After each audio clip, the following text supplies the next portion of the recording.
Hi everyone, it's Veina. Today we're going to talk about Ankora Lost Days, which might be different from what you have expected.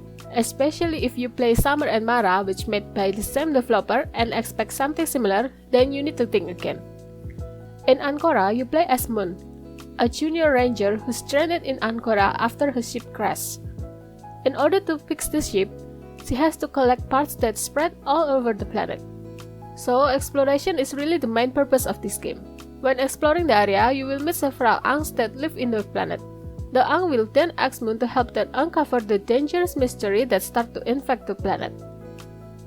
The planet map of Ankora consists of sectors which identified by their coordinates. Inside each sector, you will find individual worlds created using 3D isometric fields in the form of square tiles. This field arrangement reminds me of the old Final Fantasy tactic map I used to play as a kid. During exploration, you need to move from one sector to another. However, each sector has limited number of connections and not always connected to every adjacent sector. I find it fun to be able to find the path to reach the coordinate that we want. For some coordinate that need to be revisited, there's teleport point nearby as shortcut to reach it faster.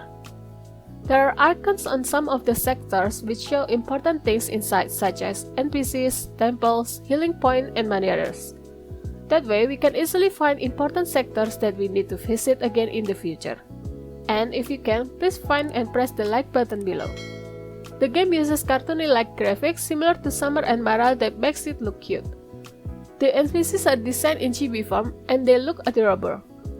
I really like how the character use different pictures to show their expression during conversation. However, since the pictures are limited, I find that sometimes the expression don't really match with what they are saying. There are various biomes that you can find in different sectors. You will also find cute animals and feed them. The NPCs that you meet will give you missions, and most of them are something simple such as finding or delivering items. The items and NPC requested are hidden in different sectors, so you need to explore the planet to find it.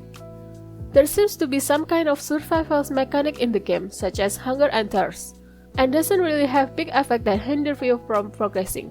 Since I don't really like survival mechanic, this is actually a good thing for me. Different abilities will be used to create paths as a way to reach the next sector. To use the ability, you need to craft several tools, which will be unlocked once you find the right NPCs. There are several tools that you can craft. First is the hammer that will give you ability to build structures such as chair, bridge, wall, and many others. Next, you have pickaxe and saw, which can be used to remove stone and woods. You also have hoe and sickle for farming. There are also several weapons that you can use to fight the enemies. However, I find that fighting is very boring in this game since you basically just need to keep attacking the enemies to beat them. You can't use skill or even dodging. The enemies also is very challenging, so I usually won't even bother fighting them unless I have to. The loot drop rate is pretty low, so it's actually just wasting your stamina if you fight them. The most interesting tool is the shovel, which can be used to terraform the field. With the shovel, you will be able to increase or decrease the height of the field. I think this is the main ability that you will use a lot since it can help you to reach field in different height. Besides using the tool, you will be able to craft, cook, fish, and sleep using specific items that you can purchase from the market. One thing to note is that the game doesn't really teach you what and how to use those items, so you need to figure out everything yourself. And until now, I still can't figure out how to fish even after several tries. In the end, I just buy the fish from the merchants to solve the problem. Still, because of these tools and ability, I think Ankora gameplay is really unique and different from Summer and Mara. The conversation and story in Ankora is very limited, so I think this game should be considered as puzzle game instead of visual novel game. Now, you might be asking, where is the puzzle? The puzzle is in the field itself, because there are many secrets hidden in the map. When you enter a new sector, sometimes you will not be able to reach the next sector right away. So you will need to create your own path by using the abilities, building structure, or terraforming to clear the obstacles. There are several obstacles that you can find, such as stones, water tiles, structure, and soil tiles in different height. I find this puzzle mechanic really fun and relaxing since each sector have different puzzles to solve, which makes them challenging. Furthermore, the music and ambience really add to the cozy feeling of the game.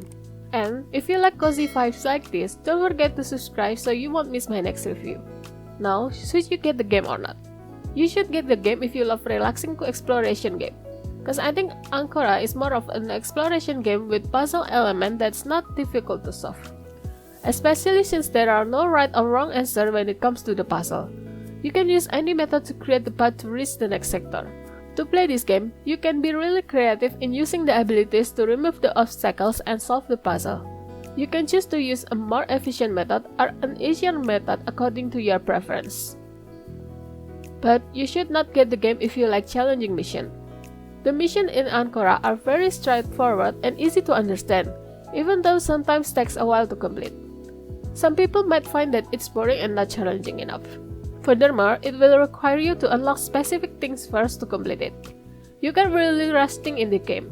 It's better to just enjoy the process of exploring each sector to discover new secrets. So, if you want more challenging mission with fast pace, then feel free to skip the game. Me personally, I like to take my time when completing the mission and solving the puzzle. I enjoy exploring the map and solving the puzzle because of the cute scenery and nice music that accompany it. Ankora is very easy to play without any challenge that might be too stressful for some people. I think that the game is more of a bite-sized cozy game that can be enjoyed when you don't want something too stressful. And if you're looking for another cozy game to play, please check out my Wildflower review.